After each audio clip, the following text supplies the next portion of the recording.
Hey everybody, it's me, Edward Jones, aka Daniel Kuhn. Welcome to my office. And this is a little short video titled Small Time Tyranny.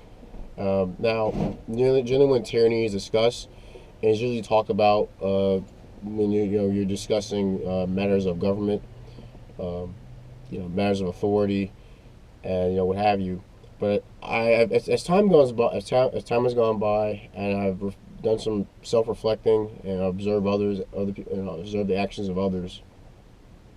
I kind of figured that tyranny in itself is pretty much all encompassing. You're not gonna just find tyranny at at the governmental level. You're gonna find tyranny at your McDonald's. You'll find tyranny at your I'm gonna say DMV. That's dealing with government. You'll find tyranny at the at a family gathering. You may find tyranny within your own personal relationships. You may even find tyranny within yourself. And I think that's key to identifying what tyranny actually is when we first start looking at ourselves and figuring out what are some small things that we're doing that are tyrannical in nature. But they don't really stand out because, like I said, when we think of tyranny, we think of it as something that's out, dealing with the government.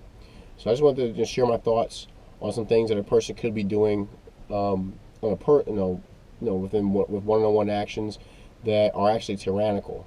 And if you're careful, you can actually spot them, and you can change your behavior so that it doesn't spill over to anything larger, and also so that you don't end up becoming a hypocrite. Because even how can you get upset with tyranny that's going on with stuff that's maybe in the larger scale when you haven't managed the tyranny that's going on within your own personal lives?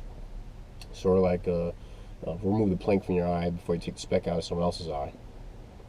So one little bit of tyranny that can happen is if you're indifferent.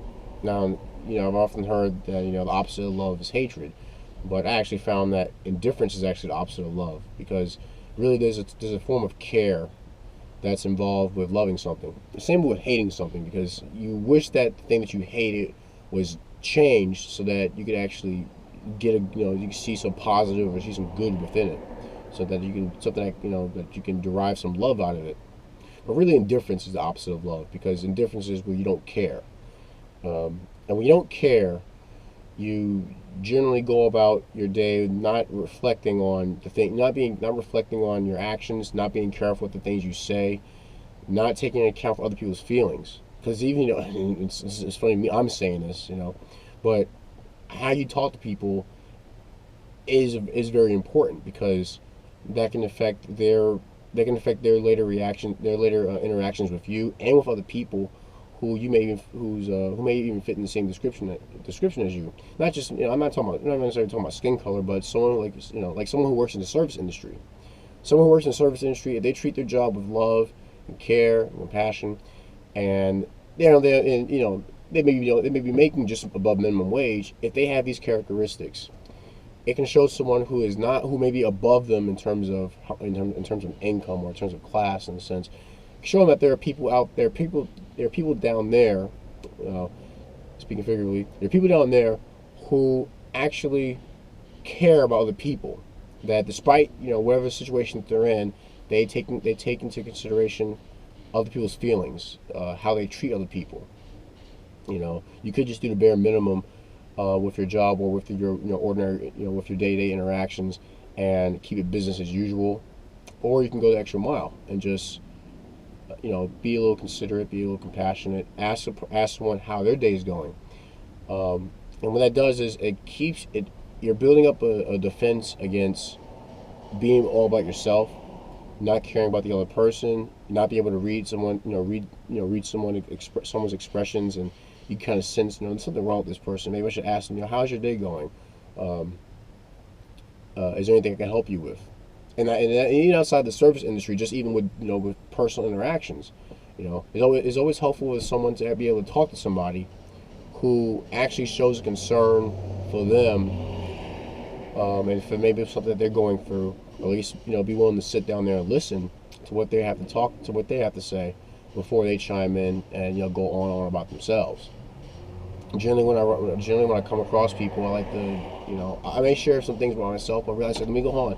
Tell me about yourself. I like hearing more people talk about themselves. I like hearing people, share their thoughts, because it leads to more meaningful conversation. And it breaks out of this thought that everyone is walking around only concerned about themselves.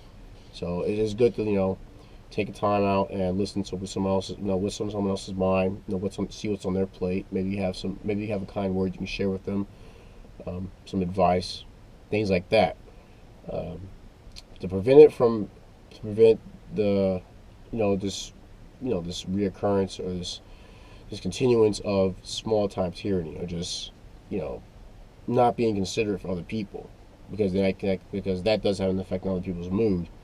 If they're unable to disassociate, a person from, just a negative behavior that they may have at that point in time. Um, Another thing is being honest. Um, it's very lying is tyrannical. I'm pretty sure we all get upset about people in government lying, people in positions of authority lying. Well, think about this: how often do you lie? Are you honest with every little thing that you can be honest about? In your day-to-day lives. Are you honest about your feelings towards people? It's tough. It's tough towards me. It's tough for me because I know that um, I'll have thoughts that I have to process to make sure that I want to treat this person well, but I also want them to understand that I'm trying to be honest with them about maybe something that they're doing, or even come clean about something that I'm doing, and I don't want them to take too strong of offense to what I'm doing, what I'm saying, because of how I am. So I don't like to lie. I like to be honest, um, even if a lot of times, even if it hurts, even if it's uncomfortable, because when you lie, you're building up a false reality, and that false reality could mislead people. It could put people in position. It could turn people in a direction that shouldn't be going in. It can turn you in a direction that you shouldn't be going in, which may lead to you mistreating other people because you don't want to share the truth with them. You just want to make things easy for yourself. And that's a lot of times why people lie. They want to make things easy so they can avoid tension.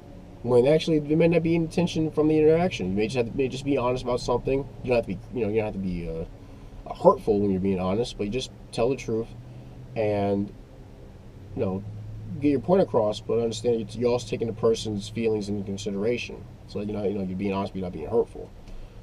Which is also a matter of being, it's also a way of being indifferent. You just flat out tell the truth to people, but you're not really, you're throwing salt in a wound rather than balm.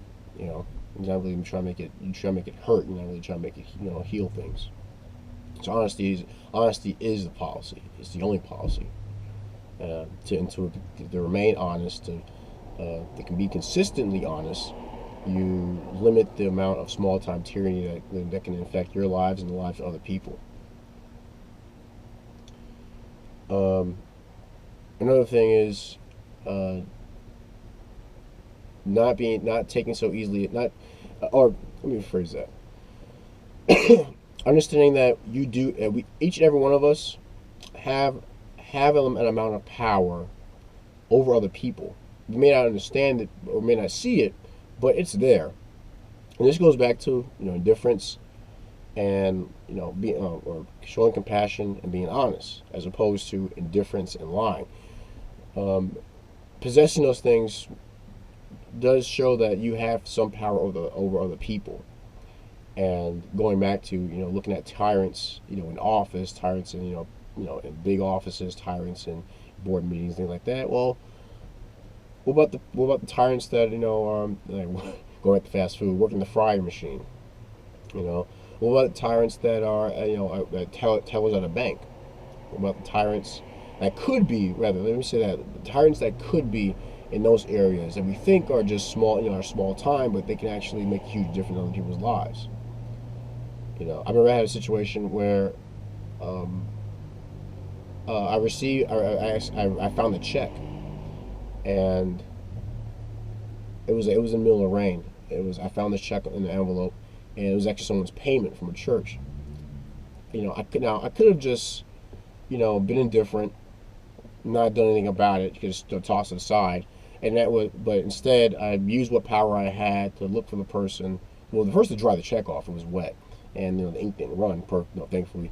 And I used what power I had, what ways, I had access to a computer, I could type in this address, figure out, who this check may belong to, and um, to find the person and contact them. And I did that. I used the power I had to take care of someone else who it was meant they dropped a check, and it was and the person was they were very happy. They were happy. So, thank you for finding this for me. And it took some effort on my part because I had I was going out of my way. I was showing some compassion for someone else, and I decided to come clean about it and use what authorities I had to fix the situation.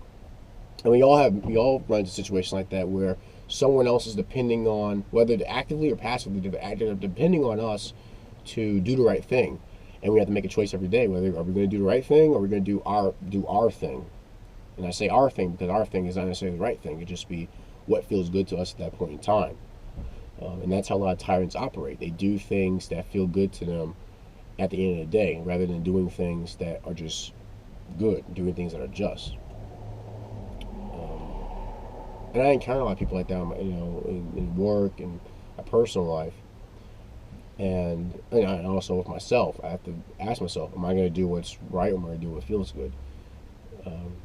It's tough. It is very tough, because trying to negotiate between those two things. But at the end of the day, you got to come to a conclusion. Am I going to be a just servant, or am I going to be a ruthless tyrant? Be it small time, but a tyrant nonetheless.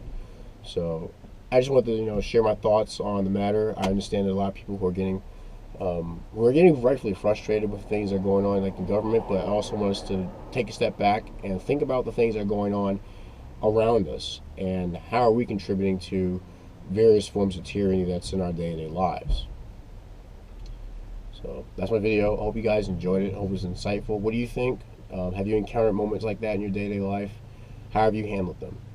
Do you struggle with any of these things I mentioned, like indifference, honesty, and positions of power? If you want to add anything else to that list, I love reading people's comments. Please leave a comment in the comment section. Like, share, and subscribe. If you're new to the channel, look for new videos to come, and please check out my older videos. If you want to make a donation to the channel to help with various projects, go to my homepage on YouTube, look for the Give Up That Cheese button, and take you to PayPal, donate whatever amount you want. But that's my video. Small time tyranny. I'm Edward Jones, aka Daniel Kuhn, and you guys take care, and God bless.